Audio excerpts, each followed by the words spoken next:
Hey everyone, welcome to Novel Insights, your new go-to place for quick and engaging summaries of the best-selling novels of all time.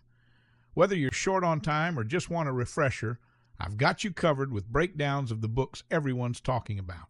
From thrilling mysteries to heart-pounding adventures, we'll dive into the stories, characters, and twists that make these books unforgettable. But it doesn't stop there. I want to hear from you. Did you love the book or maybe prefer the movie adaptation? Leave your thoughts in the comments below. What did you like most? What stood out to you in both the book and the movie? Don't forget to hit that subscribe button and ring the bell so you never miss a summary of your favorite novels. Let's dive into these stories together, one book at a time.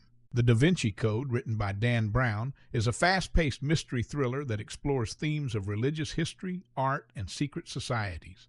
The story follows symbologist Robert Langdon and cryptologist Sophie Neveu as they unravel a conspiracy involving the Catholic Church and the secret of the Holy Grail. With a blend of historical facts, fictional twists, and an intricate puzzle, the novel captivated readers worldwide.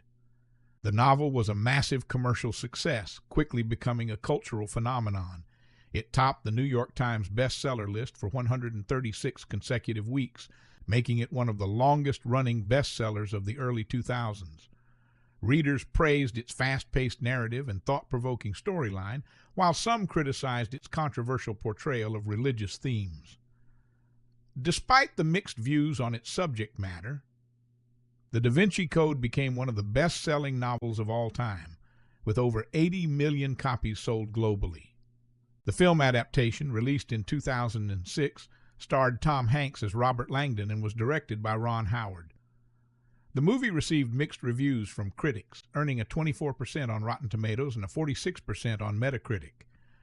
While some appreciated the film's attempt to capture the novel's intrigue, many critics found it to be too slow and lacking the suspense that made the book so engaging.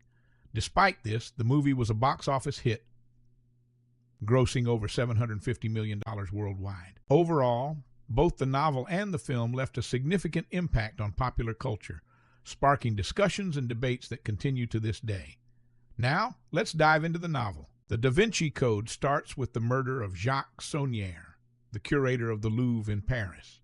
He is found in the museum, positioned oddly and surrounded by mysterious symbols and messages.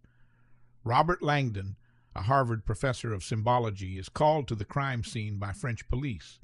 The police suspect Langdon is involved, but before he can be arrested, Sophie Neveu, a cryptologist and the granddaughter of Saunière, helps him escape. Sophie reveals to Langdon that her grandfather left these cryptic messages for her, and they begin solving the puzzles. They quickly learn that Saunière was the Grand Master of a secret society called the Priory of Sion, which has protected a significant secret for centuries, the truth about the Holy Grail. Following the clues Saunière left, Sophie and Langdon embark on a journey through various historical locations, uncovering connections to religious history, art, and the Catholic Church. They discover that a group called Opus Dei, a conservative Catholic organization, is involved in the conspiracy. Silas, an albino monk working for Opus Dei, is revealed as Saunière's killer. Silas believes that finding the Grail will bring him closer to God, and he will do whatever it takes to obtain it.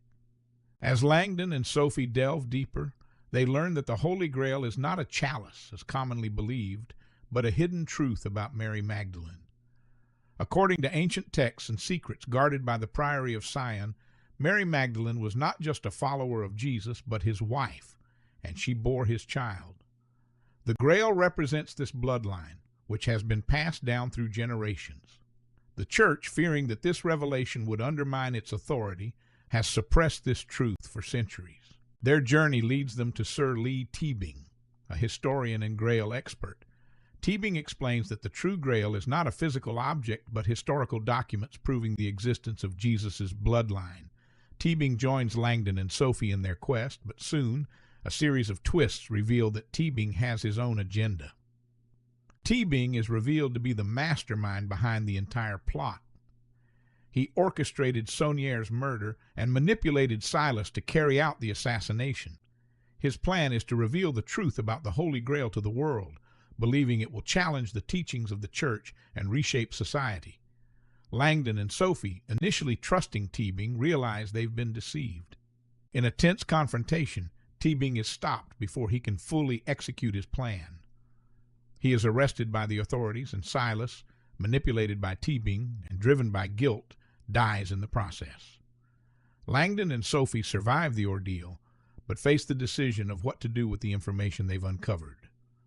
While the world at large remains in the dark about the true nature of the Grail, they continue their quest in secret. Their search eventually brings them back to Paris, where Langdon realizes that the Grail, or at least Mary Magdalene's remains, may be hidden beneath the Louvre itself. He follows the final clue and, standing in the museum, reflects on the weight of the secret they have uncovered. However, instead of revealing the secret, Langdon decides that some truths are best kept hidden. Sophie, meanwhile, learns more about her own family and her connection to the Priory of Sion. She discovers that she is a descendant of the bloodline of Jesus and Mary Magdalene. This revelation provides her with a sense of closure and understanding of why her grandfather protected her all her life. The novel ends with Langdon and Sophie parting ways, both having been changed by their experience. Langdon, in particular, is left contemplating the true nature of history, faith, and the power of symbols. Though the secret of the Grail remains buried, they both know that the truth will continue to live on through the bloodline of Christ, quietly influencing history from the shadows. Langdon, back in his hotel room, reflects on the journey and the mysteries they've uncovered. He understands that while the Grail remains hidden, its influence and legacy are deeply rooted in history. As he looks out across Paris, he feels a sense of peace, knowing that some mysteries are meant to remain unsolved, at least for now. Remember to let us know if you loved the book or maybe preferred the movie adaptation. Leave your thoughts in the comments. What you liked most. What stood out to you in both the book and the movie? And most importantly, don't forget to hit that subscribe button and ring the bell so you never miss a summary of your favorite novels.